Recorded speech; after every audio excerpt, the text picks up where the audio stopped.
Hello बच्चों, स्वागत है आप सबका एएसपी एजुकेशन की power packed physics MCQ class में। आज हम देखने वाले हैं विद्युत आवेश तथा क्षेत्र क्षेत्र का अल्टीमेट क्विज, जिसमें होंगे सिर्फ वही सवाल जो आपके बोर्ड परीक्षा में पक्का आने वाला है। तो चलो पेन पेपर ले लो, दिमाग की सीट बेल्ट कस लो, क्योंकि हम अब शुरू होने वाला है फिजिक्स का असली एमसीक्यू वार। पहला सवाल ये रहा आपके कंप्यूटर स्क्रीन पर। स्थिर स्थिर आवेश समय के साथ कैसा रहता है? क्वेश्चन नंबर 1 बोल रहा है स्थिर आवेश समय के साथ कैसा रहता है। ऑप्शन ए में दिया बदलता रहता है, ऑप्शन बी में दिया स्थिर रहता है, ऑप्शन सी में दिया घटता रहता है, ऑप्शन डी में दिया गया बढ़ता रहता है। स्थिर आवेश समय के साथ कैसा रहता है? स्थिर आवेश समय के साथ कैसा रहता है? ऑप्शन ए में दिया बदलता रहता है, ऑप्शन बी स्थिर रहता है, ऑप्शन सी घटता रहता है, ऑप्शन सी बढ़ता है। तो इसका सही जवाब हो जाएगा स्थिर आवेश समय के साथ स्थिर रहता है। चलिए बढ़ते हैं नेक्स्ट क्वेश्चन की तरफ। स्थिर आवेश को अंग्रेजी में क्या कहते हैं? स्थिर आवेश को अंग्रेजी में क्या कहते हैं? स्टैटिक चार्ज, ऑप्शन बी में डायनेमिक चार्ज, ऑप्शन सी में इलेक्ट्रिक करंट, ऑप्शन डी में गया है मैग्नेटिक चार्ज। स्थिर आवेश को अंग्रेजी में क्या कहते हैं? तो इसका सही जवाब है स्टैटिक चार्ज, ऑप्शन नंबर ए। क्वेश्चन नंबर 3 बोल रहा है गिलबर्ट ने किस वस्तु में आकर्षण का गुण देखा? ऑप्शन ए में rubber, option B amber, option C कांच, ऑप्शन डी तांबा। गिलबर्ट ने किस वस्तु में आकर्षण का गुण देखा? सवाल को सही से पढ़िए और उसका सही से जवाब दीजिएगा आप लोग। क्या हो जाएगा? गिलबर्ट ने किस वस्तु में आकर्षण का गुण देखा? तो इसका सही जवाब हो जाएगा amber, option number B. Amber को रगड़ने से कौन सा आवेश आता है? क्वेश्चन नंबर 4 बोल रहा है एम्बर को रगड़ने से कौन सा आवेश आता है? ऑप्शन ए में धनात्मक, ऑप्शन बी ऋणात्मक, ऑप्शन सी तटस्थ, ऑप्शन डी बदलता रहता है। एम्बर को रगड़ने से कौन सा आवेश आता है? एम्बर को रगड़ने से कौन सा आवेश आता है? तो इसका सही जवाब ऑप्शन नंबर ए धनात्मक।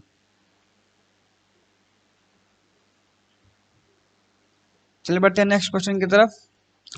कांच की छड़ को रेशम से रगड़ने पर कौन सा आवेश आता है? कांच की छड़ को रेशम से रगड़ने से कैसा आवेश आता है? ऑप्शन ए में दिया धनात्मक, ऑप्शन बी में दिया ऋणात्मक, ऑप्शन डी तटस्थ, ऑप्शन डी दोनों। कांच की छड़ को रेशम से रगड़ने से कैसा आवेश आता है? कांच की छड़ को रेशम से रगड़ने से कैसा आवेश आता है? तो इसका सही जवाब हो जाएगा ऑप्शन नंबर बी ऋणात्मक। चलिए बढ़ते हैं नेक्स्ट क्वेश्चन की तरफ।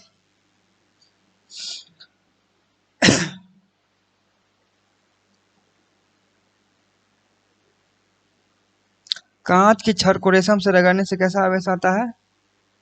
सॉरी, इसका सही जवाब ऑप्शन नंबर ए धनात्मक हो जाएगा।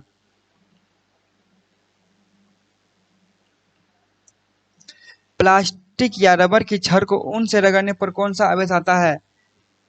प्लास्टिक या रबर की छड़ को ऊन से रगड़ने पर कौन सा आवेश आता है? प्लास्टिक या रबर की छड़ को ऊन से रगड़ने से कौन सा आवेश आता है? ऑप्शन ए में दिया धनात्मक, ऑप्शन बी में दिया ऋणात्मक, ऑप्शन बी में तटस्थ, ऑप्शन सी में डी में दिया दोनों। प्लास्टिक या रबर की छड़ को ऊन से रगड़ने पर कौन सा आवेश आता है? तो इसका सही जवाब हो जाएगा ऋणात्मक। चलिए बढ़ते हैं नेक्स्ट क्वेश्चन की तरफ। समान प्रकार के आवेश आपस में क्या करते हैं? ऑप्शन ए में आकर्षित करते हैं, ऑप्शन में प्रतिकर्षित करते हैं, ऑप्शन डी में तटस्थ, ऑप्शन डी में समाप्त। समान प्रकार के आवेश आपस में क्या करते हैं? तो इसका सही जवाब ऑप्शन नंबर बी प्रतिकर्षित करते हैं। चलिए बढ़ते हैं नेक्स्ट क्वेश्चन की तरफ। विभिन्न प्रकार के आवेश आपस में क्या करते हैं? विभिन्न प्रकार के आवेश नेगेटिव और पॉजिटिव आपस में क्या करते हैं? अट्रैक्ट करते हैं, अपनी ओर खींचेगा। विभिन्न प्रकार के आवेश आपस में क्या करते हैं? ऑप्शन नंबर ए आकर्षित करते हैं। चलिए बढ़ते हैं नेक्स्ट क्वेश्चन की तरफ। आवेश का ऐसा मात्रक क्या होता है? आवेश का ऐसा मात्रक क्या होता है? क्वेश्चन नंबर बोल रहा है आवेश का ऐसा आई मात्रक, ऐसा मात्रक क्या होता है? ऑप्शन ए में दिया वोल्ट, ऑप्शन बी में दिया कूलाम, ऑप्शन सी में दिया ओम, ऑप्शन डी में दिया फेराडे। आवेश का ऐसा मात्रक क्या होता है? चलिए बताइएगा आप लोग को इसका सही जवाब क्या हो जाएगा।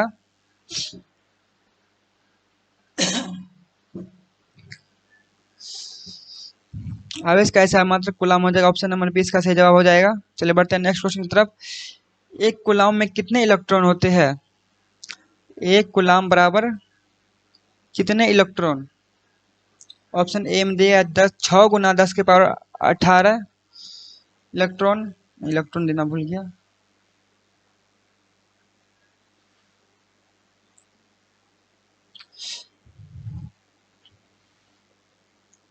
एक कूलम बराबर कितने इलेक्ट्रॉन? तो इसका सही जवाब ऑप्शन बी में दिया 1.6 गुना 10 के power -19 coulomb electron. Option C में दिया 3 गुना 10 के पावर 8 इलेक्ट्रॉन। ऑप्शन डी में दिया गया है 9.1 गुना 10 के पावर -31 इलेक्ट्रॉन। चलिए बताएगा इसका सही जवाब क्या हो जाएगा। इसका सही जवाब हो जाएगा ऑप्शन नंबर ए 6 गुना 10 के पावर 8 इलेक्ट्रॉन। चलिए बढ़ते हैं नेक्स्ट क्वेश्चन की तरफ। इलेक्ट्रॉन का आवेश, चलिए बताइए इलेक्ट्रॉन पर आवेश कौन सा हो जाएगा। ऑप्शन ए में -1.6 गुना 10 के पावर -19 कूलम्ब। ऑप्शन बी में दिया गया +1.6 गुना 10 के पावर -10 के पावर 19 कूलम्ब। ऑप्शन सी में दिया 0। ऑप्शन डी में दिया 9.1 गुना 10 के पावर -31 कूलम्ब इलेक्ट्रॉन का आवेश है। तो इसका सही जवाब ऑप्शन नंबर ए -1.10 गुना -19 कूलम्ब। चलिए बढ़ते हैं नेक्स्ट क्वेश्चन की तरफ। प्रोटॉन का आवेश है। ऑप्शन ए में दिया +1.6 गुना 10 -19 कूलम्ब। ऑप्शन बी में दिया -1.6 गुना 10 के पावर 19 कूलम्ब। ऑप्शन सी में दिया 0। ऑप्शन डी में दिया गया 9.1 गुना 10 के पावर 31 कूलम्ब। चलिए बताइए इसका सही जवाब कौन सा हो जाएगा आप लोग। तो इसका सही हो जाएगा ऑप्शन नंबर ए। चलिए बढ़ते हैं नेक्स्ट क्वेश्चन की तरफ। आवेश संरक्षण का नियम कहता है। ऑप्शन ए में दिया है आवेश संरक्षण का नियम कहता है आवेश उत्पन्न किया जा सकता है, नहीं। ऑप्शन बी में दिया आवेश को नष्ट किया जा सकता है, नहीं। क्वेश्चन नंबर बी बोल रहा है आवेश न तो उत्पन्न होता है न नष्ट होता है, आवेश हमेशा घटता रहता है, नहीं। तो इसका सही जवाब ऑप्शन नंबर सी आवेश को न उत्पन्न होता है और न ही नष्ट होता है। ऑप्शन नंबर सी इसका सही जवाब हो जाएगा। कूलाम का नियम किनके बीच लागू होता है। ऑप्शन ए कूलाम का नियम किनके बीच लागू होता है। ऑप्शन ए में गतिमान आवेश, ऑप्शन बी में स्थिर बिंदु आवेश, ऑप्शन सी में दिया है तटस्थ पिंड, ऑप्शन सी में धारा। कूलाम का नियम किनके बीच लागू होता है।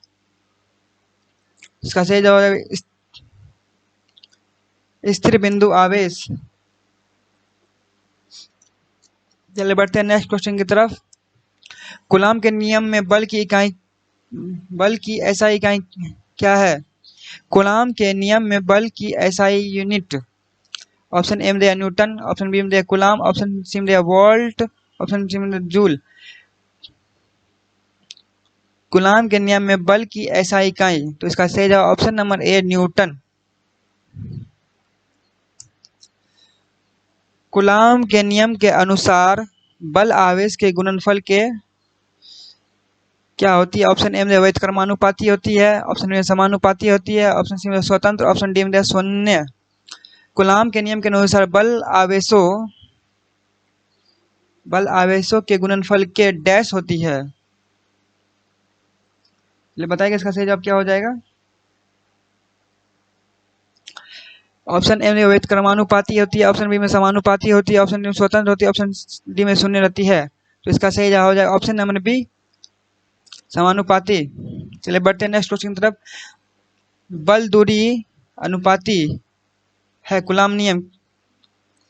ऑप्शन ए में दिया है डी, ऑप्शन बी में दिया है डी स्क्वायर, ऑप्शन सी में दिया 1/d², ऑप्शन डी में दिया 1/d।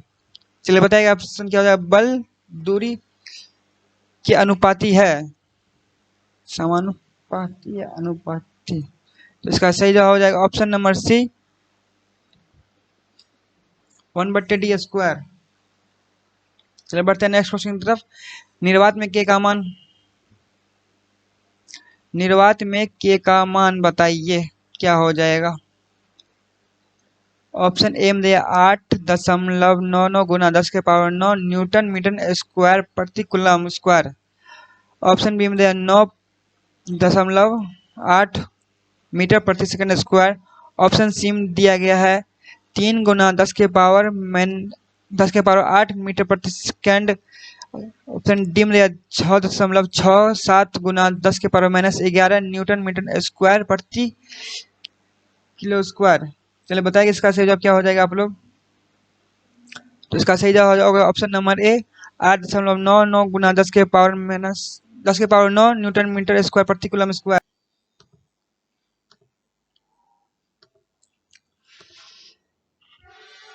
क्वेश्चन नंबर 19 बोल रहा है माध्यम में बल डैश होता है। ऑप्शन ए में दिया गया अधिक होता है, ऑप्शन बी में दिया गया कम होता है, ऑप्शन सी में दिया गया समान होता है, ऑप्शन डी में 2 गुना। माध्यम में बल डैश होता है, तो इसका सही जवाब ऑप्शन नंबर बी कम होता है। चलिए बढ़ते हैं नेक्स्ट क्वेश्चन की तरफ।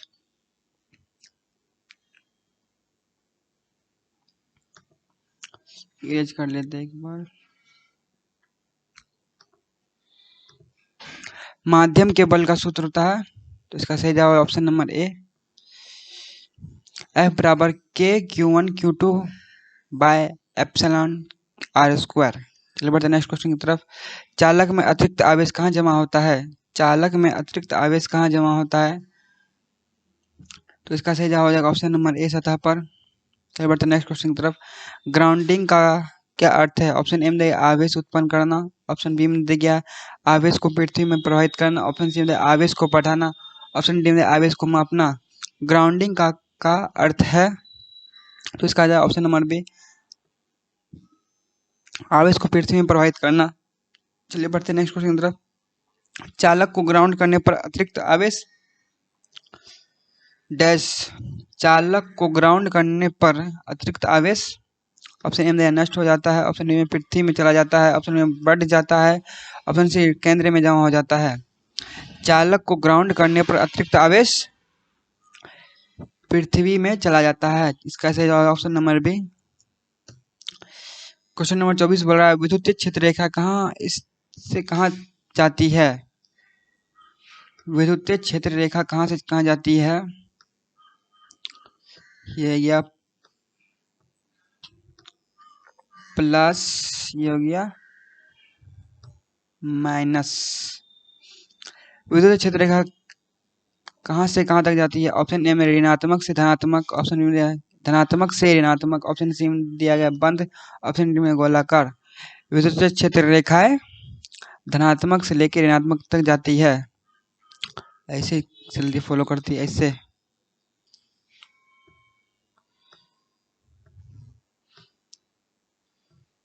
चलिए बढ़ते नेक्स्ट क्वेश्चन की तरफ।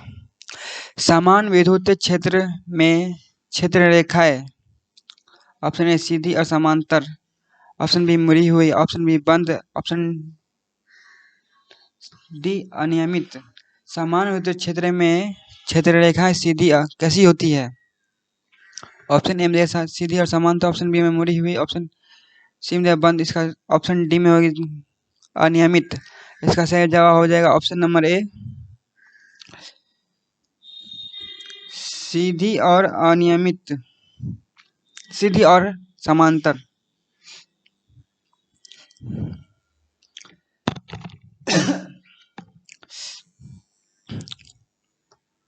चलिए बढ़ते हैं नेक्स्ट क्वेश्चन की तरफ।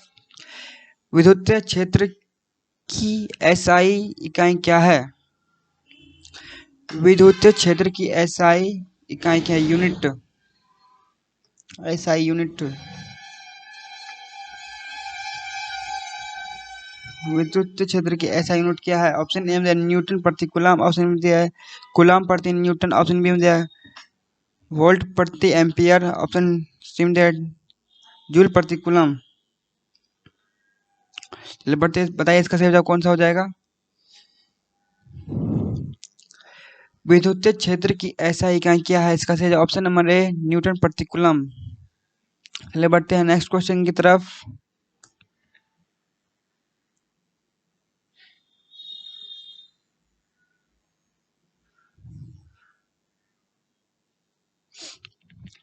विद्युत क्षेत्र सदिश राशि है या अदिश? विद्युत क्षेत्र सदिश राशि है या अदिश? ऑप्शन ए में दिया सदिश राशि है, ऑप्शन बी में दिया अदिश राशि है, ऑप्शन सी में दिया दोनों, ऑप्शन डी में दिया कोई नहीं। विद्युत क्षेत्र सदिश राशि है अदिश राशि, बताएगा इसका सही जवाब क्या हो जाएगा आप लोग?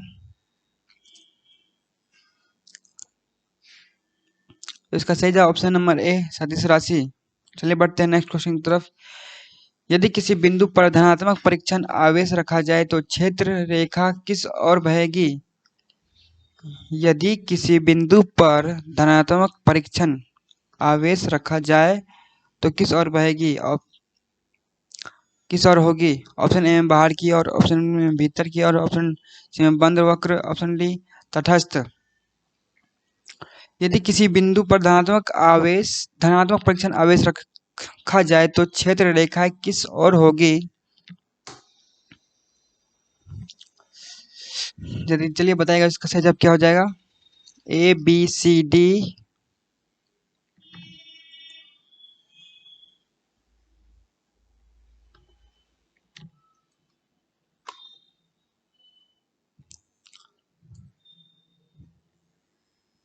पेन कहाँ गया?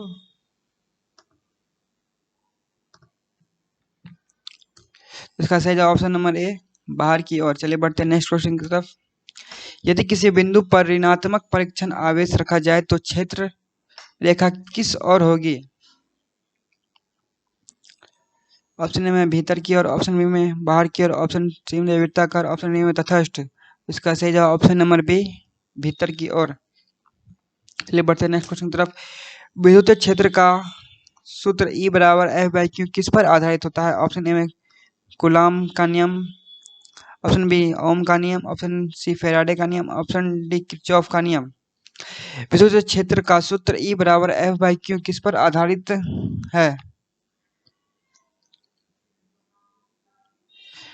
तो इसका सही जवाब ऑप्शन नंबर ए कूलॉम का नियम। चलिए बढ़ते हैं नेक्स्ट क्वेश्चन की तरफ। एक माइक्रो कूलॉम बराबर कितने कूलॉम? ऑप्शन ए में दिया 10 के power minus 6 coulomb, option C में दिया 10 के power minus 3 coulomb, option C में दिया 10 के पावर 6 कूलम, ऑप्शन डी में 10 के पावर 3 कूलम।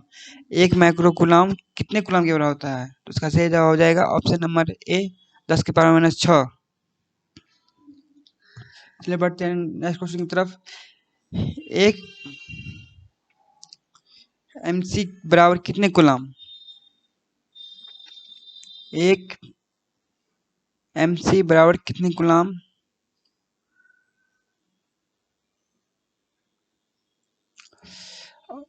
ऑप्शन ए दिया गया 10 के power minus 3 coulomb, option B में 10 के power minus 6 coulomb, option C में 10 के पावर 3 कूलम, ऑप्शन डी में 10 के पावर 6 कूलम। तो इसका सही ऑप्शन नंबर ए 10 के पावर माइनस 3 कूलम। चलिए बढ़ते हैं नेक्स्ट क्वेश्चन की तरफ। चालक में आवेश का वितरण कैसा होता है? ऑप्शन ए सतह पर, ऑप्शन बी पूरे आयतन में समान, ऑप्शन सी केंद्र में, ऑप्शन डी कोई नहीं। चालक में आवेश का वितरण कैसा होता है? चालक में आवेश का वितरण कैसा होता है? चालक में आवेश का वितरण कैसा होता है? तो इसका सही जवाब हो जाएगा ऑप्शन नंबर ए सतह पर। चलिए बढ़ते हैं नेक्स्ट क्वेश्चन की तरफ। स्थिर आवेश का प्रभाव कहाँ अधिक होता है? स्थिर आवेश का प्रभाव कहाँ अधिक होता है? ऑप्शन ए में सतह पर, ऑप्शन बी में केंद्र पर, ऑप्शन डी दोनों समान, ऑप्शन डी शून्य। स्थिर आवेश का प्रभाव कहाँ अधिक होता है? तो इसका सही जवाब हो जाएगा ऑप्शन नंबर ए सतह पर। चलिए बढ़ते हैं नेक्स्ट क्वेश्चन की तरफ। किसी बिंदु पर विद्युतीय विभव की परिभाषा क्या है? ऑप्शन ए प्रति इकाई आवेश पर किया गया कार्य, ऑप्शन बी प्रति इकाई द्रव्यमान पर कार्य, ऑप्शन सी में कुल आवेश, ऑप्शन डी विद्युतीय धारा। किसी बिंदु पर विद्युत विभव की परिभाषा क्या है? तो इसका सही जवाब हो जाएगा प्रति इकाई आवेश पर किया गया कार्य। चलिए बढ़ते हैं नेक्स्ट क्वेश्चन की तरफ। विद्युत विभव का एसआई इकाई क्या है? विद्युत इकाई विद्युत विभव का ऐसा इकाई क्या है? ऑप्शन एम दिया वोल्ट, ऑप्शन बी में कूलम, ऑप्शन सी में दिया न्यूटन, ऑप्शन डी जूल। विद्युत विभव का ऐसा इकाई क्या है? इसका सही जवाब ऑप्शन नंबर ए वोल्ट। चलिए बढ़ते हैं नेक्स्ट क्वेश्चन की तरफ। विद्युत विभव अदिश है या सदिश? ऑप्शन ए में दिया अदिश राशि है, ऑप्शन डी में सदिश है, ऑप्शन सी दोनों, ऑप्शन डी कोई नहीं। विद्युत विभव अदिश है या सदिश? तो इसका सही जवाब ऑप्शन नंबर ए अदिश राशि। चलिए बढ़ते हैं नेक्स्ट क्वेश्चन की तरफ। एक वोल्ट बराबर बताइए क्या हो जाएगा? ऑप्शन ए में 1 जूल 1 जूल बराबर बट्टे 1 कूलम, ऑप्शन बी में दिया है 1 कूलम बट्टे 1 जूल, ऑप्शन सी में दिया गया 1 न्यूटन बट्टे 1 कूलम, ऑप्शन डी में दिया 1 कूलम बट्टे 1 न्यूटन। 1 वोल्ट बराबर कितना होता है? ऑप्शन ए में दिया क्वेश्चन नंबर 39 बोल रहा है समान विभव सतह पर विद्युत क्षेत्र किस दिशा में होता है? समान विभव सतह पर विद्युत क्षेत्र किस दिशा में होता है? ऑप्शन ए सतह के लंबवत, ऑप्शन बी सतह के समांतर, ऑप्शन सी कोई नहीं, ऑप्शन डी यादृच्छिक। समान विभव सतह पर विद्युत क्षेत्र किस दिशा में होता है? तो इसका सही जवाब हो जाएगा ऑप्शन नंबर ए सतह के लंबवत। चलिए बढ़ते हैं नेक्स्ट क्वेश्चन की तरफ। विद्युत द्विध्रुव किससे बनता है? ऑप्शन ए समान आवेश से, ऑप्शन बी विपरीत आवेश से, ऑप्शन डी तटस्थ पिंड से, ऑप्शन डी कोई नहीं। विद्युत द्विध्रुव किससे बनता है? तो इसका सही जवाब हो जाएगा विपरीत आवेश से। द्विध्रुव आघूर्ण P बराबर हो जाएगा ऑप्शन ए में आवेश गुना दूरी, ऑप्शन बी में बल गुना दूरी, ऑप्शन सी में द्रव्यमान गुना दूरी, ऑप्शन डी में आवेश बट्टे दूरी। द्विध्रुव आघूर्ण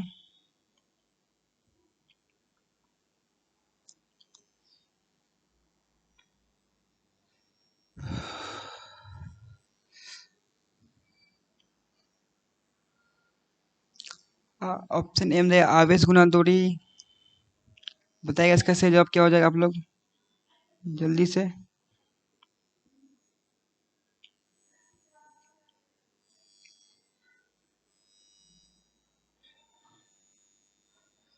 तो इसका सही जवाब हो जाएगा ऑप्शन नंबर ए आवेश गुना दूरी। चलिए बढ़ते हैं नेक्स्ट क्वेश्चन की तरफ।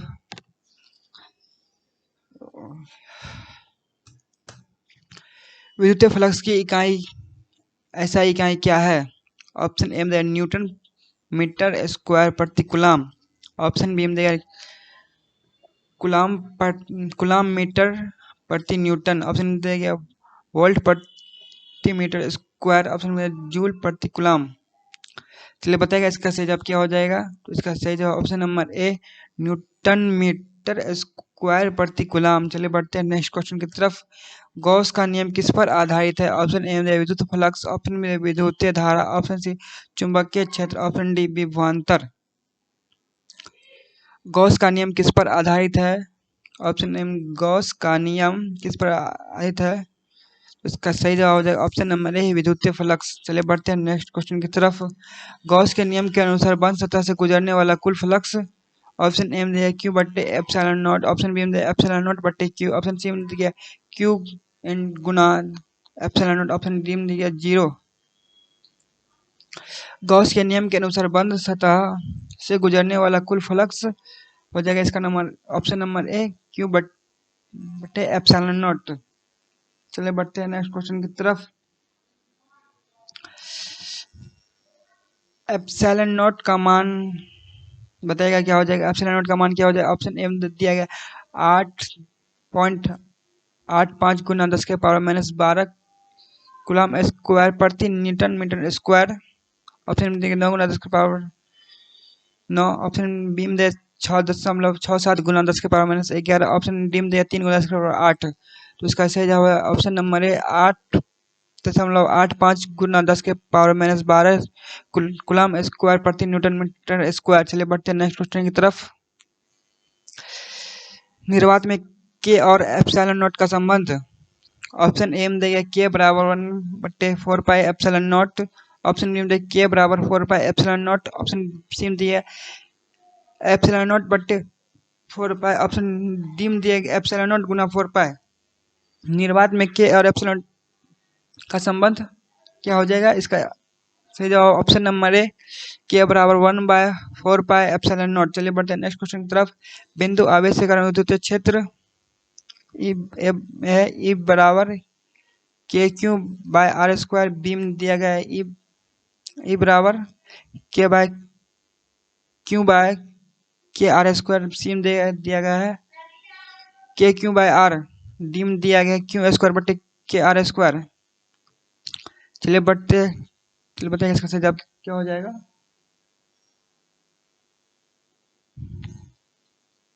तो इसका सही जवाब हो जाएगा ऑप्शन नंबर ए ई बराबर K Q by R square. चलिए बढ़ते हैं नेक्स्ट क्वेश्चन की तरफ। बिंदु आवेश का विभव। ऑप्शन ए में दिया गया है वी बराबर K Q by R. Option B में दिया गया है वी बराबर Q by K R. Option C में दिया है वी बराबर K Q by R square. Option D में दिया है क्यू बाय के आर। तो इसका सही जवाब हो जाएगा ऑप्शन नंबर ए वी बराबर के क्यू बाय आर।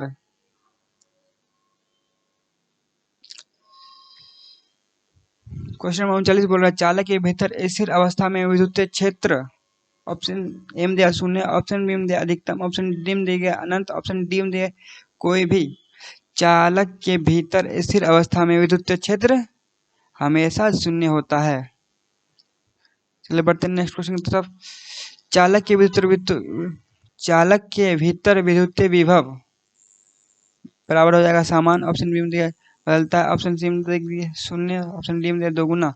चालक के भीतर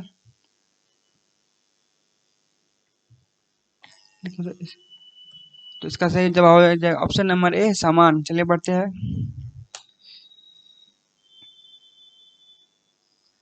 तो आज के लिए इतना ही।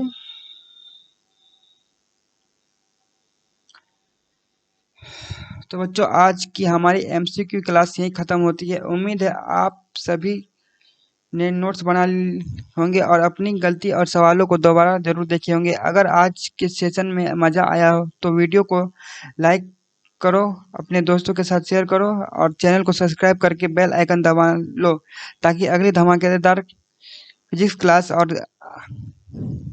केमिस्ट्री जो भी क्लास होगी सबसे पहले उसका नोटिफिकेशन तुम्हें मिले। मिलते हैं फिर अगली क्लास में, तब तक के लिए।